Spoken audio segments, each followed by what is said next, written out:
ನಮಸ್ಕಾರ ವೀಕ್ಷಕರೇ. ಸದ್ಯ ಭಾರತ ರಾಮನಾಮ ಜಪಿಸ್ತಾ ಇದೆ. ಆದ್ರೆ ಇದು ಕೇವಲ ಭಾರತಕ್ಕೆ ಸೀಮಿತವಾಗಿಲ್ಲ. ದೂರದ ದಕ್ಷಿಣ ಆಫ್ರಿಕಾದಲ್ಲೂ ರಾಮನಾಮ ಜಪ ಶುರುವಾಗಿದೆ. ಹೌದು, ಭಾರತ ಹಾಗೂ ದಕ್ಷಿಣ ಆಫ್ರಿಕಾ ನಡುವೆ ನಡೀತಾ ಇರೋ ಟೆಸ್ಟ್ ಪಂದ್ಯಾವಳಿ ಮಧ್ಯೆಯೂ ರಾಮನಾಮ ಕೇಳಿಬಂದಿದೆ. ಸಿಯಾರಾಮ್ ಹಾಡು ಹಾಕಿದ್ದು, ಅದಕ್ಕೆ ಕೊಹ್ಲಿ ಪ್ರತಿಕ್ರಿಯೆ ನೀಡಿದ್ದು ಸದ್ಯ ಇಂಟರ್ನೆಟ್ನಲ್ಲಿ ಫುಲ್ ವೈರಲ್ ಆಗ್ತಾ ಇದೆ.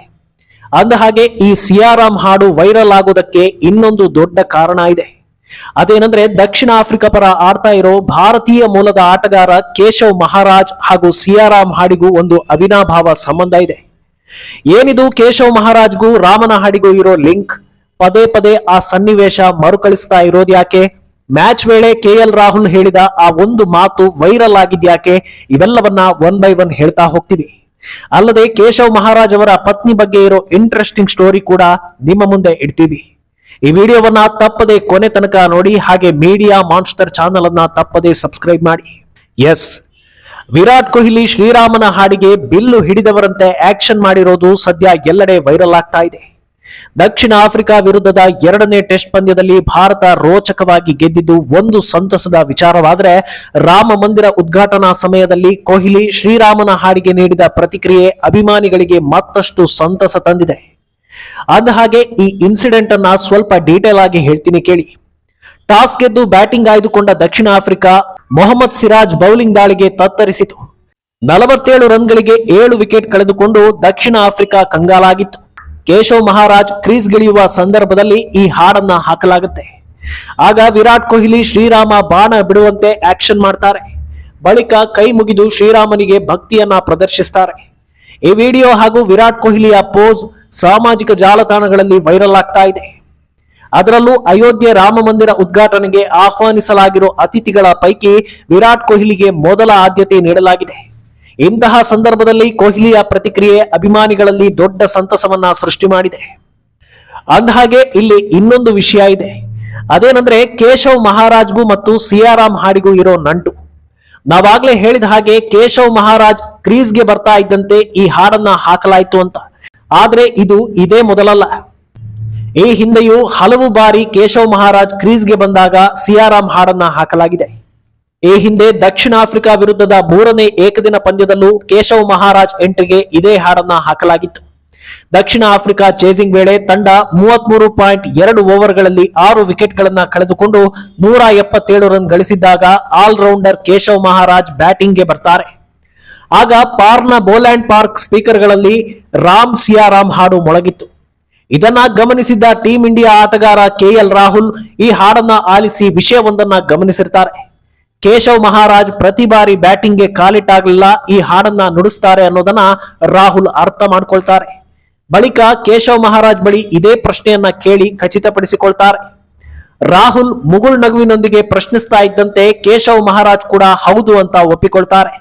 ಇವರಿಬ್ಬರ ಈ ಸಂಭಾಷಣೆ ಫುಲ್ ವೈರಲ್ ಆಗಿರುತ್ತೆ. ಇದೆಲ್ಲದರ ಹಿನ್ನೆಲೆ ಏನು ಅನ್ನೋದನ್ನ ತಿಳಿದುಕೊಳ್ಳುವ ಮೊದಲಿಗೆ ಕೇಶವ್ ಮಹಾರಾಜ್ ಬಗ್ಗೆ ನಾವು ಹೇಳಲೇಬೇಕಾಗತ್ತೆ. ಹೌದು, ಕೇಶವ್ ಮಹಾರಾಜ್ ಬಗ್ಗೆ ಎಲ್ರಿಗೂ ಗೊತ್ತಿರೋ ವಿಷಯ ಏನಂದ್ರೆ ಅವರ ಮೂಲ ಭಾರತ ಅನ್ನೋದು. ಅದು 100ಕ್ಕೆ 100 ನಿಜ.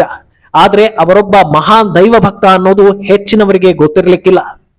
ಕೇಶವ್ ಮಹಾರಾಜ್ ಹನುಮಂತನ ಪರಮ ಭಕ್ತ. ಅವರು ಹುಟ್ಟಿದ್ದು ದಕ್ಷಿಣ ಆಫ್ರಿಕಾದಲ್ಲೇ ಆದ್ರೂ ಧಾರ್ಮಿಕತೆಯನ್ನ ಎಂದೂ ಮರೆತಿಲ್ಲ. ಈ ಹಿಂದೆ ವಿಶ್ವಕಪ್ ಟೈಮ್ನಲ್ಲಿ ಕೇಶವ್ ಮಹಾರಾಜರ ಒಂದು ಪೋಸ್ಟ್ ಸಿಕ್ಕಾಪಟ್ಟೆ ವೈರಲ್ ಆಗಿರುತ್ತೆ. ಪಾಕ್ ವಿರುದ್ಧ ಗೆದ್ದ ಬಳಿಕ ತಮ್ಮ ಇನ್ಸ್ಟಾಗ್ರಾಮ್ ಅಕೌಂಟ್ ಮೂಲಕ ಜೈ ಶ್ರೀ ಹನುಮಾನ್ ಅನ್ನೋ ಪೋಸ್ಟ್ ಒಂದನ್ನ ಹಾಕಿ ವಿಶ್ವದಾದ್ಯಂತ ಸಂಚಲನವನ್ನೇ ಸೃಷ್ಟಿಸಿರ್ತಾರೆ. ಅಂದು 270 ರನ್ಗಳ ಗುರಿ ಬೆನ್ನತ್ತಿದ್ದ ದಕ್ಷಿಣ ಆಫ್ರಿಕಾಗೆ ಪಾಕ್ ಬೌಲರ್ಗಳು ಮಾರಕವಾಗಿದ್ರು. ಬಾಲ್ಗಿಂತ ರನ್ ಕಡಿಮೆ ಇದ್ರೂ ಕೂಡ ವಿಕೆಟ್ಗಳು ಕಡಿಮೆ ಇದ್ದಿದ್ರಿಂದ ದಕ್ಷಿಣ ಆಫ್ರಿಕಾಗೆ ಟೆನ್ಷನ್ ಶುರುವಾಗಿರುತ್ತೆ. 9 ವಿಕೆಟ್ ಕಳೆದುಕೊಂಡಿದ್ದ ಸಂದರ್ಭದಲ್ಲಿ ಅಂದು ತಂಡವನ್ನ ಗೆಲುವಿನತ್ತ ಕೊಂಡೊಯ್ದಿದ್ದು ಇದೇ ಕೇಶವ್ ಮಹಾರಾಜ್. ಆ ಪಂದ್ಯದಲ್ಲಿ ಕೇಶವ್ ಮಹಾರಾಜ್ 1 ವಿಕೆಟ್ ಪಡೆದಿರಲಿಲ್ಲ. ಆದ್ರೆ ಬ್ಯಾಟಿಂಗ್ ನಲ್ಲಿ ದಕ್ಷಿಣ ಆಫ್ರಿಕಾ ಪರ ಹೀರೋ ಆಗಿ ಪಾಕ್ ಪಾಲಿಗೆ ವಿಲನ್ ಆಗಿ ಬಿಡ್ತಾರೆ. ಮ್ಯಾಚ್ ಬಳಿಕ ಪೋಸ್ಟ್ ಹಾಕೋ ಮಹಾರಾಜ್ ದೇವರಲ್ಲಿ ನನಗೆ ನಂಬಿಕೆ ಇದೆ ಅಂತ ಬರೆದುಕೊಳ್ತಾರೆ. ಗೆಲುವಿಗೆ ಸಹಕರಿಸಿದ ಇತರೆ ಆಟಗಾರರಿಗೆ ಧನ್ಯವಾದವನ್ನ ತಿಳಿಸಿ ಜೈ ಶ್ರೀ ಹನುಮಾನ್ ಅಂತ ಬರೆದುಕೊಳ್ತಾರೆ. ಈ ಪೋಸ್ಟ್ ವೈರಲ್ ಆಗುವುದರ ಜೊತೆಗೆ ಅವರ ಬ್ಯಾಟ್ ಮೇಲಿದ್ದ ಓಂ ಅನ್ನೋ ಸ್ಟಿಕ್ಕರ್ನ ಚಿತ್ರಗಳು ಕೂಡ ವೈರಲ್ ಆಗುತ್ತವೆ. ಕೇಶವ್ ಮಹಾರಾಜ್ ಭಕ್ತಿ ಕ್ರಿಕೆಟ್ ಅಂಗಳಕ್ಕೆ ಮಾತ್ರ ಸೀಮಿತವಾಗಿಲ್ಲ. ಬದಲಾಗಿ ಅವರು ಭಾರತಕ್ಕೆ ಭೇಟಿ ಕೊಟ್ಟ ಎಲ್ಲಾ ಸಮಯಗಳಲ್ಲೂ ಪ್ರಮುಖ ದೇಗುಲಗಳಿಗೆ ವಿಸಿಟ್ ಮಾಡ್ತಾರೆ ಅನ್ನೋದು ಕೂಡ ಆಗಾಗ ಸುದ್ದಿ ಆಗ್ತಾ ಇರುತ್ತೆ. ಈ ಹಿಂದೆ T20 ಸರಣಿ ಸಂದರ್ಭದಲ್ಲಿ ದಕ್ಷಿಣ ಆಫ್ರಿಕಾ ಟೀಮ್ ಭಾರತ ಪ್ರವಾಸವನ್ನ ಕೈಗೊಂಡಿರುತ್ತೆ. ಮೊದಲ ಪಂದ್ಯ ಕೇರಳದ ತಿರುವನಂತಪುರದಲ್ಲಿ ಶೆಡ್ಯೂಲ್ ಆಗಿದ್ರಿಂದ ಇಡೀ ಟೀಮ್ ಅಲ್ಲಿಯೇ ಸ್ಟೇ ಆಗಿರುತ್ತೆ. ಈ ಸಂದರ್ಭದಲ್ಲಿ ಕೇಶವ್ ಮಹಾರಾಜ್ ತಿರುವನಂತಪುರದ ಸುಪ್ರಸಿದ್ಧ ದೇಗುಲ ಅನಂತ ಪದ್ಮನಾಭ ಸನ್ನಿಧಾನಕ್ಕೆ ಭೇಟಿ ನೀಡ್ತಾರೆ.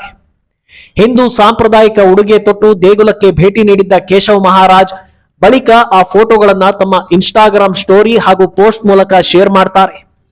ಜೊತೆಗೆ ಭಾರತೀಯರೆಲ್ಲರಿಗೂ ನವರಾತ್ರಿ ಹಬ್ಬದ ಶುಭಾಶಯಗಳನ್ನ ಕೋರಿರ್ತಾರೆ.